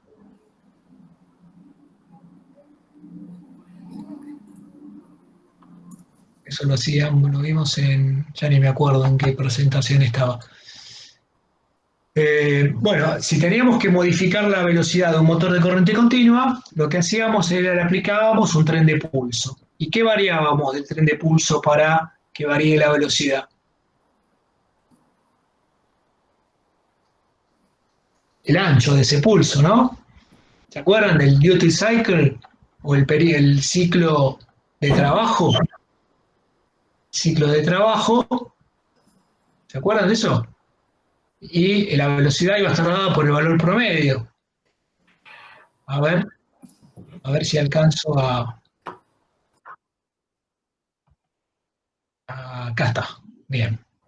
A ver, un segundito, que voy a cambiar de pantallita. Así.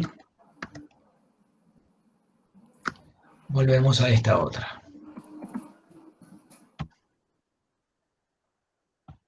Vamos a motores ahora.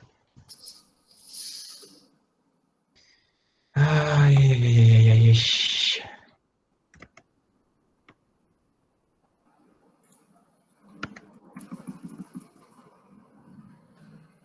Acá. ¿Se ve? ¿El cambio de pantalla? Todavía no. Ahí está arrancando. Sí. Ahí estamos. ¿Se acuerdan de esto? La presentación de motores. Habíamos hablado de un motor de corriente continua y dijimos que para una de las particularidades que tenía el motor de corriente continua era la facilidad con que se podía invertir y variar su velocidad. Para variar la velocidad lo que hacíamos era usábamos un puente H. Un puente H que básicamente es la conmutación de llavecitas que le dan el sentido de corriente en un sentido o en la otra. Ahí ven el cursor, ahora sí lo ven, ¿no? ¿El cursor se ve? Sí, sí. Ah, perfecto. Bien. Entonces, la pregunta que venía de la filmina anterior era ¿cuándo uso una llave electrónica y cuándo uso una llave mecánica? Como ustedes dijeron muy bien, uso llaves electrónicas cuando tengo conmutación de alta frecuencia. Y un ejemplo de ellos es cuando yo quiero variar la velocidad de un motor de corriente continua usando transistores, y en la cual yo le voy modificando, le voy dando un tren de pulsos, y se los entrego de un sentido o se lo entrego en el otro. Haciendo eso, lo que yo consigo, ¿se acuerdan de esto? El duty cycle, ¿sí? Si tengo un 0%, es decir, todo ese pulso está en cero, la velocidad es cero. Si le entrego la tensión máxima, en este caso del motor, que son 5 volts, bueno, va a estar girando al máximo de la velocidad. Si le entrego el 50%, es decir, el 50% está en 1 y el otro 50% está en 0, va a estar circulando a la mitad de la velocidad. Bueno, quedan 5 minutos, se los quiero dar a ustedes para que puedan tomarse un café. Antes de alguna otra duda que quieran sacarse, pregúntenmelo ahora. Pero bueno, esa es la idea. Preguntas muy conceptuales y muy sencillitas. Por ejemplo, podría ser el caso de estrella triángulo. Esto creo que lo recuerdan todos de electrotecnia, ¿no? ¿Cómo es la corriente de línea comparada con la corriente, cómo es la corriente de línea en una configuración estrella y triángulo?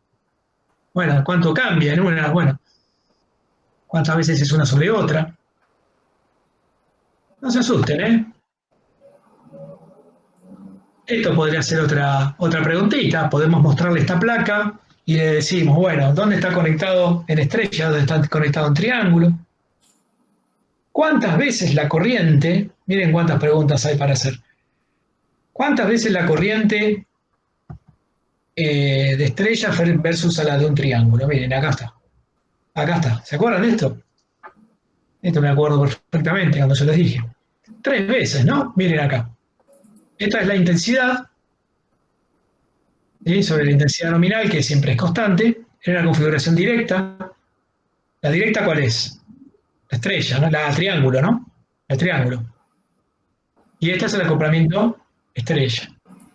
Bueno, fíjense que la corriente cae 3 veces en el acoplamiento estrella. Esta es la idea del arranque estrella-triángulo. Bueno, esta podría ser otra preguntita. A ver. Este tipo de cosas es para que ustedes evalúen el nivel de conocimiento, ¿no es cierto? Bueno.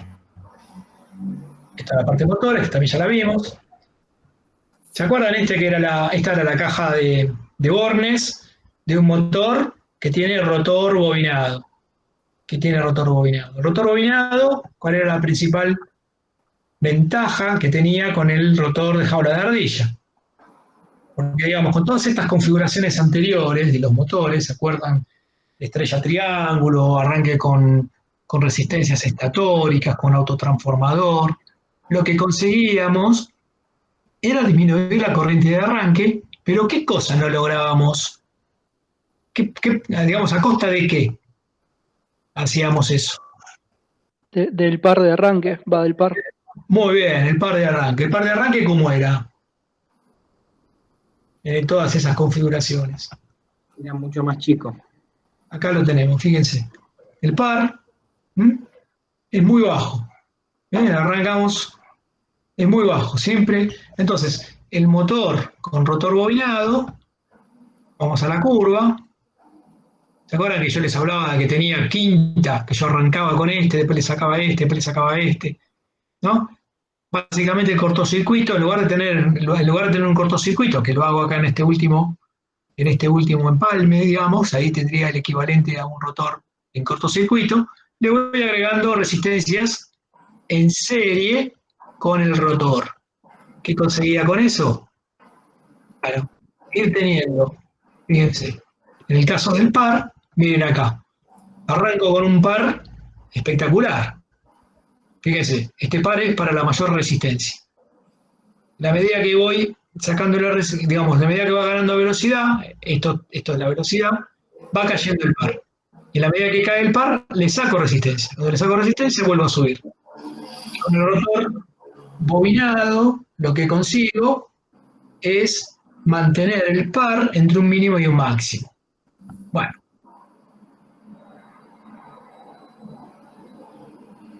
Bueno, no les quiero dar unos minutos, chicos, para que se conecten a la práctica.